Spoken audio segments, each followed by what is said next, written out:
नमस्कार साथियों, बहुत बहुत स्वागत है आपका एम्प्लॉयमेंट्स पॉइंट में। आज हम बात करने वाले हैं डीआरडीओ के रिक्रूटमेंट एंड असेसमेंट सेंटर यानी आरएसी ने जो वैकेंसी निकाली हुई है उनके बारे में। पहले ये वैकेंसी थी 167, लेकिन इसमें अब 18 वैकेंसी और ऐड कर दी गई हैं। और ये जो वैकेंसी ऐड की गई है ये की गई है एरोनॉटिकल डेवलपमेंट एजेंसी बेंगलोर में। तो अब आपके लिए वैकेंसी हो चुकी है 185, जिनके बारे में आज हम आपको बताने वाले हैं कि इनके लिए फॉर्म आप कैसे भर सकते हैं, आपके पास क्या योग्यता होनी चाहिए, क्या क्वालिफिकेशन होनी चाहिए जिससे आप इस भर्ती में अप्लाई कर पाएंगे।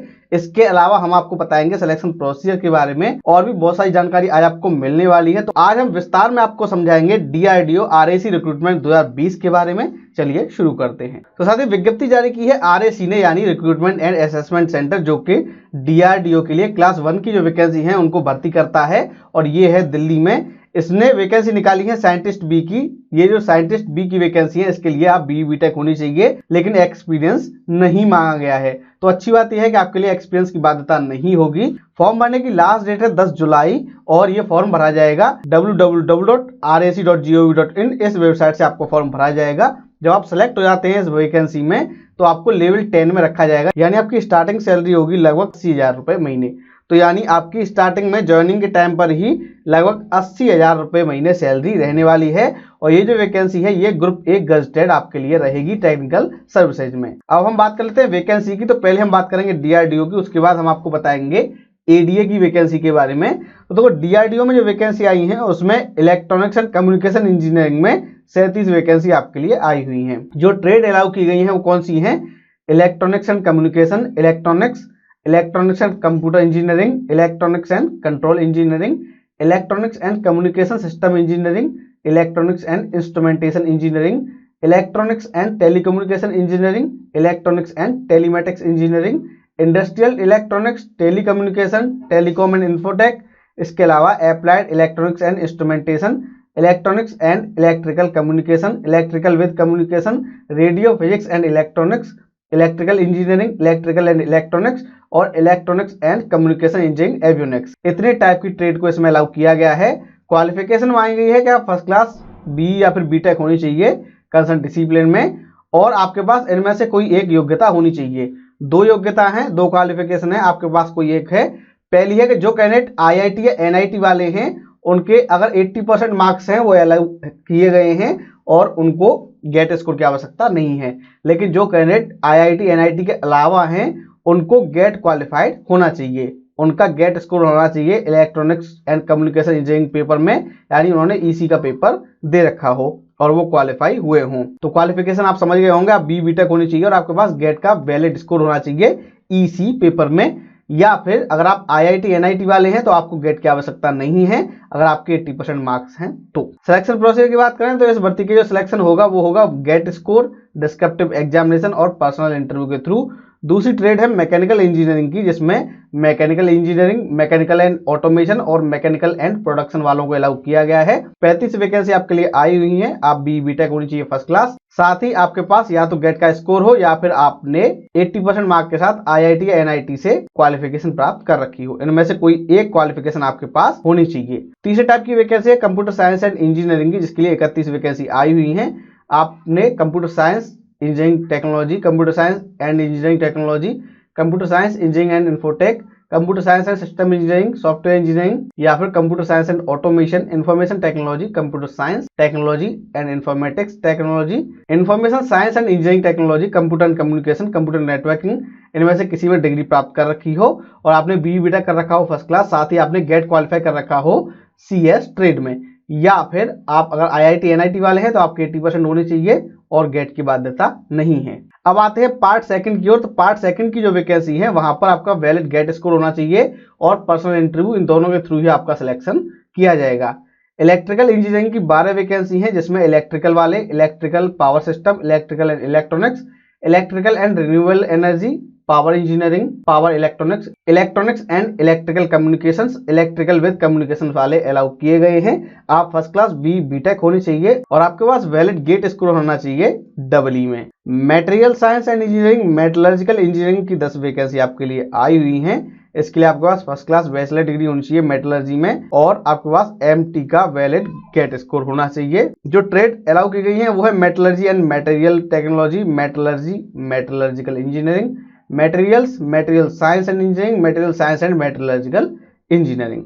अगली वैकेंसी है फिजिक्स की, जिसके लिए आपके पास मास्टर डिग्री होनी चाहिए। फिजिक्स में 8 वैकेंसी आपके लिए आई हुई हैं और आपने गेट स्कोर पास कर रखा हो फिजिक्स का। Physics, electronics, applied physics, solid state physics, computational physics, engineering physics और फिजिक्स एंड इलेक्ट्रॉनिक्स वाले कैंडिडेट इसमें अलाउ किए गए हैं।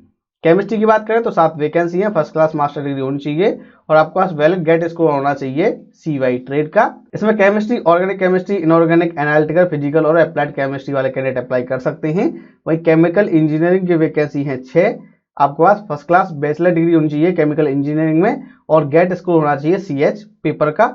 Chemical engineering, chemical technology, chemical plant engineering, applied chemical and polymer technology, polymer science and chemical technology और chemical science and technology वाले candidate allow किए गए हैं।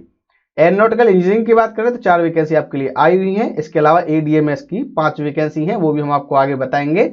आप first class bachelor degree aeronautical engineering में और AE का आपने पेपर पास कर रखा हो गेट का। एरोनॉटिकल इंजीनियरिंग, एरोस्पेस इंजीनियरिंग और एरो इंजीनियरिंग, एवियोनिक्स वाले कैंडिडेट इसमें अलाउ किए गए हैं। मैथमेटिक्स की बात करें तो 4 वैकेंसी आपके लिए आई हुई हैं। फर्स्ट क्लास मास्टर डिग्री होनी चाहिए आपके पास मैथमेटिक्स में और गेट आपने क्वालिफाई कर रखा हो MA पेपर के साथ। मैथमेटिक्स, अप्लाइड मैथमेटिक्स और मैथमेटिक्स एंड कंप्यूटिंग वाले कैंडिडेट्स में अप्लाई करेंगे। सिविल इंजीनियरिंग की बात करें तो 3 वैकेंसी है, फर्स्ट क्लास बैचलर डिग्री मांगी गई है सिविल इंजीनियरिंग में और वैलिड गेट स्कोर मांगा गया है CE में। Civil engineering, civil and structural engineering, civil and environmental engineering, civil and rural engineering, civil and water management engineering, civil and infrastructure engineering और कंस्ट्रक्शन इंजीनियरिंग एंड मैनेजमेंट वाले candidates में allow किए गए हैं। अगली वैकेंसी है psychology की, जिसके लिए नेट क्वालिफिकेशन मांगी गई है। तो यहाँ 3 टाइप की वैकेंसी है। पार्ट फर्स्ट में आपका गेट स्कोर, साथ में डिस्क्रिप्टिव एग्जामिनेशन और इंटरव्यू के थ्रू सिलेक्शन होना है। सेकंड टाइप की वैकेंसी है जहाँ आपका गेट स्कोर मांगा जाएगा और पर्सनल इंटरव्यू के थ्रू आपका सिलेक्शन होना है।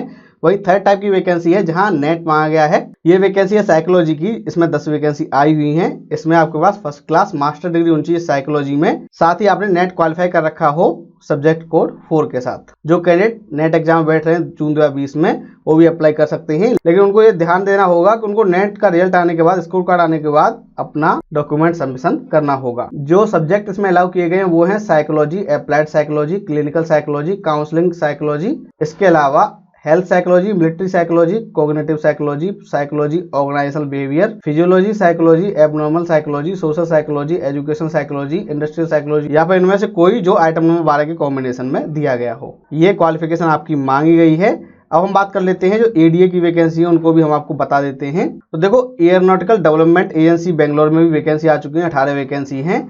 इसमें पार्ट 1 यानी जहां पे selection, gate score, descriptive exam और इंटरव्यू के थ्रू होना है, वहां इलेक्ट्रॉनिक्स एंड कम्युनिकेशन इंजीनियरिंग में 4 वैकेंसी हैं, मैकेनिकल में है 8 और कंप्यूटर साइंस में 1 वैकेंसी आई हुई है। इसके अलावा जो पार्ट सेकंड है जहां गेट स्कोर और इंटरव्यू के थ्रू सिलेक्शन होना है, वहां एरोनॉटिकल इंजीनियरिंग की 5 वैकेंसी आपके लिए आई हुई है। तो आप चाहें तो इसके लिए भी अप्लाई कर सकते हैं। ऑनलाइन फॉर्म की स्टार्टिंग डेट है 29 मई, वहीं लास्ट डेट है 10 जुलाई।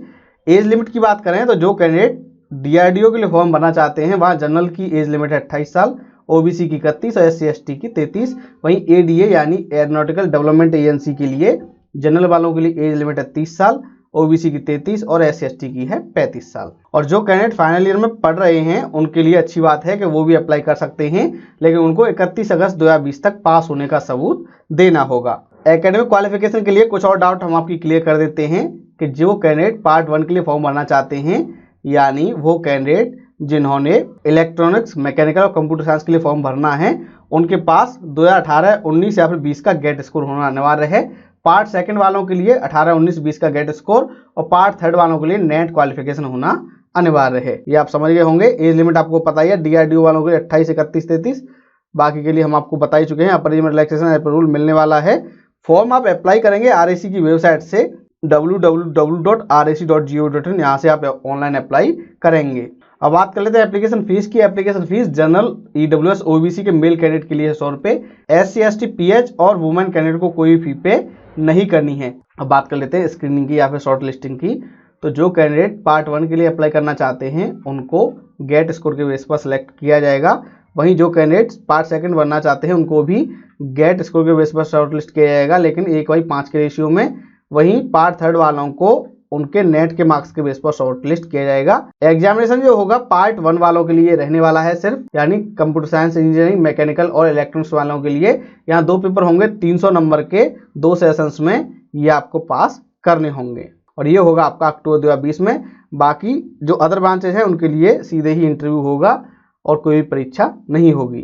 सिलेक्शन क्राइटेरिया में वेटेज क्या रहने वाला है, तो जो पार्ट 1 वाले हैं यानी इलेक्ट्रॉनिक्स, मैकेनिकल और कंप्यूटर साइंस वाले, उनको 80% वेटेज दिया जाएगा रिटन एग्जाम का, 20% होगा इंटरव्यू का। वहीं पार्ट 2 वाले जो है वहाँ 80% वेटेज होगा गेट का, 20% होगा इंटरव्यू का। इसी तरीके से नेट का 80% वेटेज होगा और 20% होगा इंटरव्यू का। और साथ ही इस भर्ती के बारे में आप ज़्यादा जानकारी के लिए pro@recruitment.dido.in पर संपर्क कर सकते हैं। यहाँ पर आप टेलीफोन नंबर 01123889533 या फिर 01123889526 पर संपर्क कर सकते हैं। या फिर आप डायरेक्ट recruitment@recruitment.dido.in या फिर pro@recruitment.dido.in पर 9 बजे से लेके शाम को 5:30 बजे तक संपर्क कर सकते हैं। तो साथियों ये थी जानकारी डीआरडीओ में जो वैकेंसी आई हुई है 185 डीआरडीओ एडीए में मिला के, उनके बारे में। हमें उम्मीद है ये वीडियो आपको पसंद आया होगा। इस वीडियो को लाइक कीजिए, शेयर कीजिए और अगर आप नए हैं हमारे चैनल पर तो हमारे चैनल को सब्सक्राइब कर लीजिए, क्योंकि मिलती है सही जानकारी को सरल भाषा में। धन्यवाद।